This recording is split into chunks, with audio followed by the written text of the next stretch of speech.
So you most know the accounts of last night, certainly very tragic. The officer was responding to an assistance call during a traffic stop. It was during that investigation that a car not involved in that initial stop struck Officer Jarrett fatally. He was transported. And so what I want to talk about very briefly is about who Officer Jarrett was. I will tell you, this was a man, a police officer. There are many descriptions to describe him, but most of all, he was a nice man. He was a police officer, a professional police officer, who really served this community with distinction. And having a conversation with the officers that he worked with, they continue to say how important it was for him to serve this community. One of the things that he most liked to do is write tickets. They talked about his love for writing tickets in terms of saving lives. In fact, there was one such intersection that had a school, and he heard about the complaints from the community. There was a four-way stop, and routinely cars would go through the stop sign, endangering the lives of children. So he would make a special effort to go to that intersection and enforce the law. But here's what stood out, and this is the thing that most of the officers continued to say, who he worked with, that he would give a story after he would initiate that traffic stop. He would counsel, but at the end of the traffic stop, in many cases, the violator would hug and just simply say thank you after they're receiving their citation. So that's very different. And that's the kind of police officer he was, that was respected not only by the people he worked with, but the people he served. In fact, one officer recounted the fact that he's never seen this officer angry over anything. He loved his job. He was an 8-year veteran, served 3 years in the 12th precinct, and so certainly he's going to be missed. So as I pointed out, I'll take any questions about the event, but at this point in time, I'd like to turn it over to the mayor. Thank you, Chief. It's been way too much sadness in the city lately. Recently, Captain Ken Stile and his tragic death, and now last night, Officer Myron Jarrett. And it's just a reminder of the number of different ways that our police officers are in danger every day to be killed by a hit-and-run driver in a residential area on a traffic stop is not what you think of as the highest risk. And yet, when these officers are out there protecting us, you never know. The other thing that we're reminded of is the extraordinary professionalism of the Detroit Police Department. Within hours, the suspect was arrested in custody without incident. This police department is doing such a great job. I'm going to be leaving here to go join 3,000 other people on patrol for Angels Night to protect the city from arson. And while we're out there, those 3,000 volunteers will be thinking about Officer Jarrett, who last night was on these streets protecting us. And I want Officer Jarrett's wife and children to know that there are 700,000 people in this city who are sharing their grief tonight, and they have our thoughts and our prayers. And with that, I'll turn it back to the Chief. Thank you, Mr. Mayor. You know, I also wanted to say one other thing. There's so many people to thank. Certainly Clinton Township, we reached out to them last night.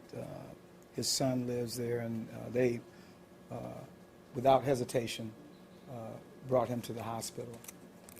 But also I want to thank the Detroit Police Department, the investigators who came in off hours and were recalled, close to 30, from our homicide task force operations with the ATF, FBI, Detroit police officers, and then the 12th Precinct Special Operations units, who all came in to work on this case.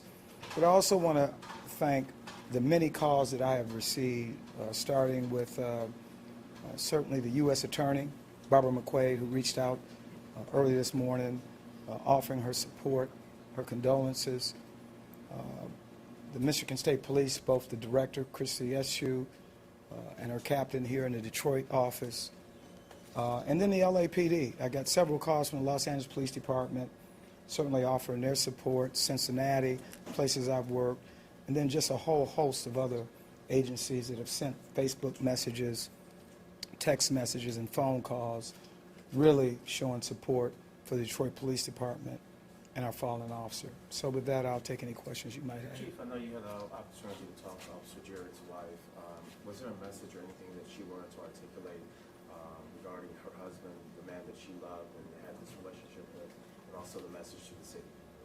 Well, one thing, she's very thankful for the support from the city, from the DPD family. As I indicated when I started this, she certainly had deep concerns over her time of grieving being violated. Very concerned about that. But certainly very glad that, we have reached out and provided the kind of support.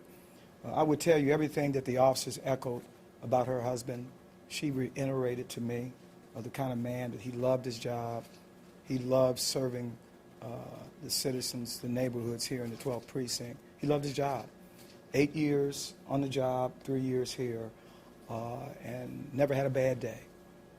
Always positive, and what many regarded as what they called a professional police officer.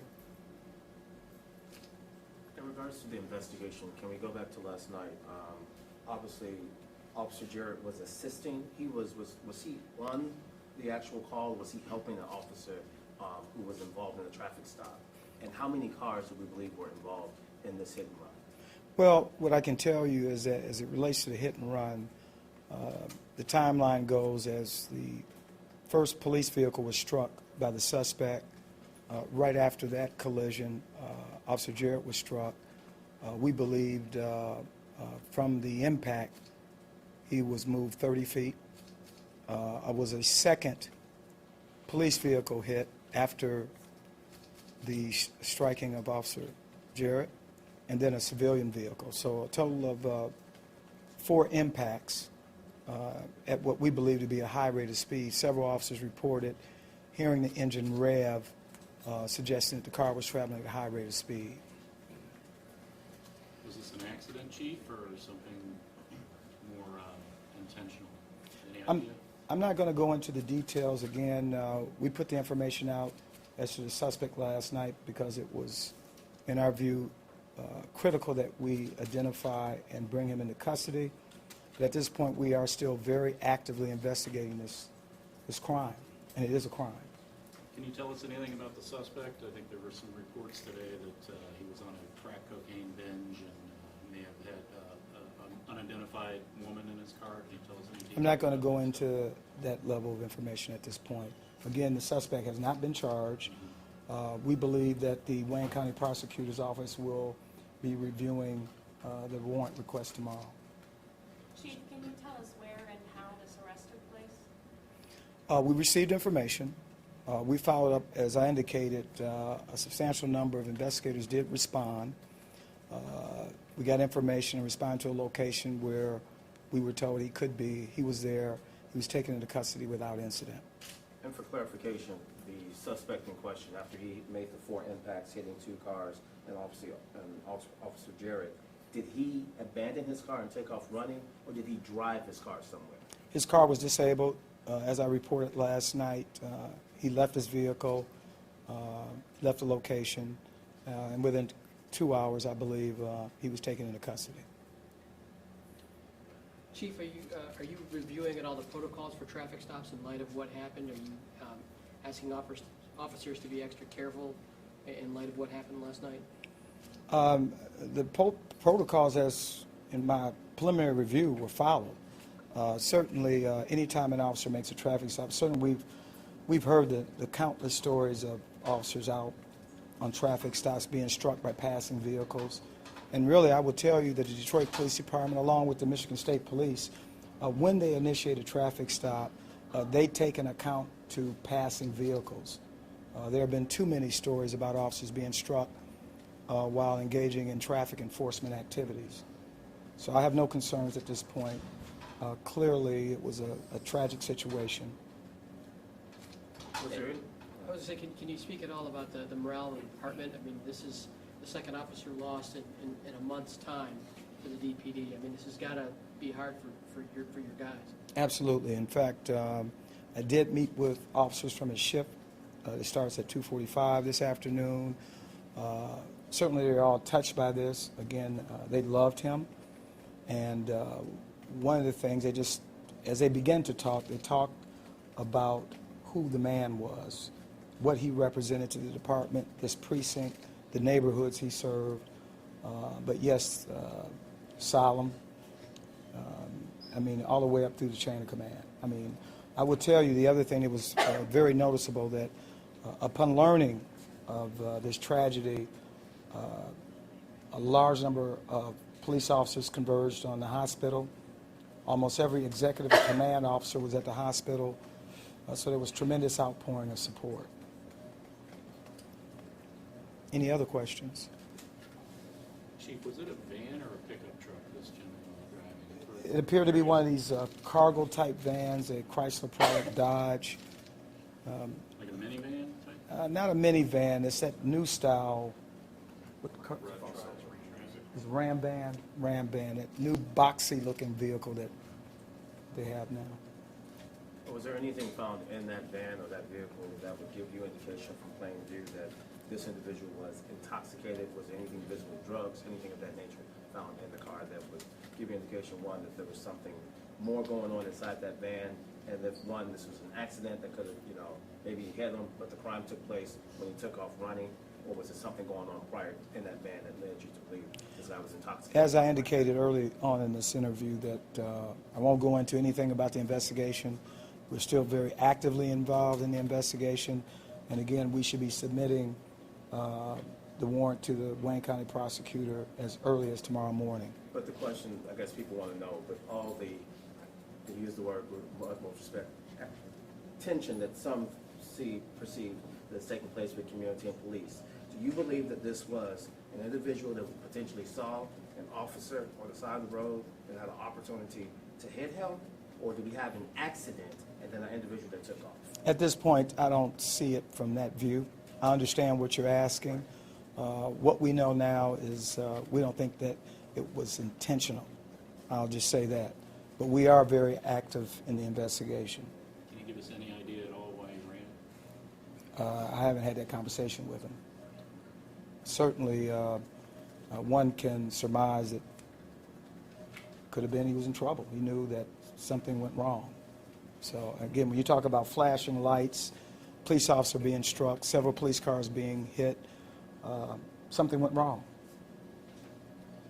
Are there any other personal details you can give us about Officer Jarrett, children? Yes, he has 4 children. Certainly his oldest was serving in the military on deployment for a year, just returned. He was very proud. In fact, the officer said he talked a lot about his son in the deployment. In fact, he just returned home. The officers had a lot to say about him. I mean, they gave him a nickname. They called him Salt and Pepper. They called him Salt and Pepper because he had salt and peppery hair.